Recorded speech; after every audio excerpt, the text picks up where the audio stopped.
Daily taste the daily. ఉత్సవాలు విమర్శలు.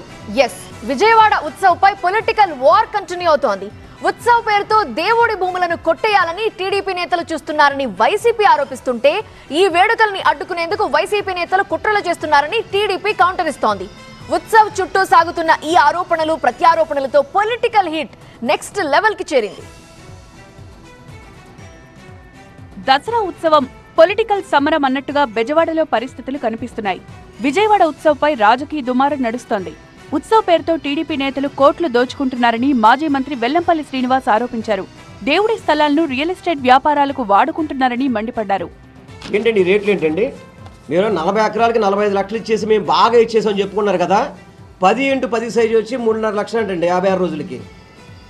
కృష్ణమ్మ ఇసుక అమ్ముకున్నారు, మట్టి అమ్ముకున్నారు, బూడిద అమ్ముకున్నారు. ఇప్పుడు దుర్గమ్మను కూడా అమ్ముకునే విధంగా ఈరోజు కేసినేని చిన్ని ప్రవర్తన కనబడుతుంది. ఏంటిది? 3,50,000 అంటే ఒక్కొక్క స్టాల్కి. ఈ ఉత్సవాలయ్యాక తనతో సహా వైసీపీ నేతలందరి సంగతి తేల్చుతారని ఎంపీ చిన్ని చెప్తున్నారని, ఏం చేసుకుంటారో చేసుకోవాలని కౌంటర్ ఇచ్చారు పేర్ని నాని. ఎంపీ పదవిలో ఉన్న వ్యక్తి దిగజారిపోయి రియల్ ఎస్టేట్ బ్రోకర్లా మాట్లాడుతున్నారని మండిపడ్డారు.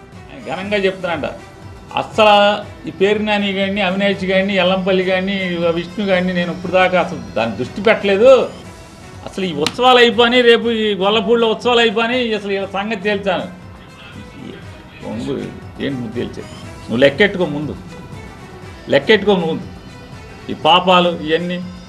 విజయవాడ ఉత్సవ్ కోసం 10 మీటింగులు పెట్టిన టీడీపీ నాయకులు అమ్మవారి ఉత్సవాలపై ఒకే ఒక రివ్యూ మీటింగ్ పెట్టారని, ఇదేనా అమ్మవారి ఉత్సవాల నిర్వహణపై మీకున్న చిత్తశుద్ధి అని ప్రశ్నించారు దేవినేని అవినాష్.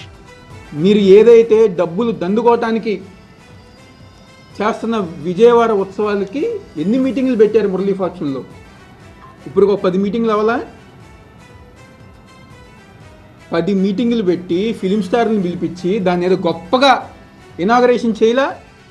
వైసీపీ నేతలతో కలిసి ఉత్సవాలపై విషం చిమ్ముతున్నారని బుద్ధా వెంకన్న మండిపడ్డారు. ఈ ఉత్సవాలను చెడగొట్టేందుకే దేవినేని అవినాష్, పేర్ని నాని, వెల్లంపల్లి కుట్రలు చేస్తున్నారని ఆరోపించారు. పేర్ని నాని కోర్టులని విమర్శించాడు.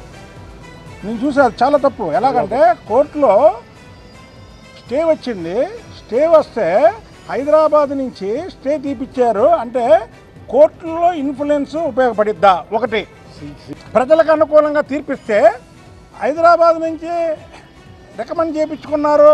ఇవన్నీ మాట్లాడుతున్నందువల్ల పేర్ని నాని మీద సుమోటోగా కేసు తీసుకోవాలి.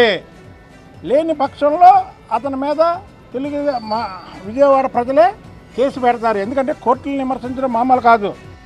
అటు ఎంపీ కేసినేని చిన్ని కూడా వైసీపీ నేతల ఆరోపణలకు అదే స్థాయిలో కౌంటర్ ఇచ్చారు. దొంగలు గజ దొంగలు చేసి కుట్రలు చేస్తున్నారని ఆరోపించారు. దొంగ అని అరిచినట్టు, ఏదో ప్రజలు నమ్మిద్దామని అన్నట్టు వీళ్ళు అలీబాబా 40 దొంగల్లాగా, జగన్ బాబా డజన్ దొంగలని ఈ దొంగ ముఠా అందరూ కూడా కలిసి చేసేది ఏంటంటే, వీళ్ళు దొంగతనాలు చేస్తారు, ఎదుటోడు దొంగ అంటారు. ఏ విధంగా మా నాయకులను ఆ విధంగా ఇటువంటి చెప్పారో అదేవిధంగా వాళ్ళు చేసిన కార్యక్రమాలు మా మీద రుద్దే విధంగా ట్రై చేసే కార్యక్రమం చేస్తారు. మొత్తంగా ఇలా విజయవాడ ఉత్సవ్ చుట్టూ రాజకీయం నడుస్తోంది. వైసీపీ ఆరోపణలు, టీడీపీ కౌంటర్తో రాజకీయ వేడి రాజుకుంది.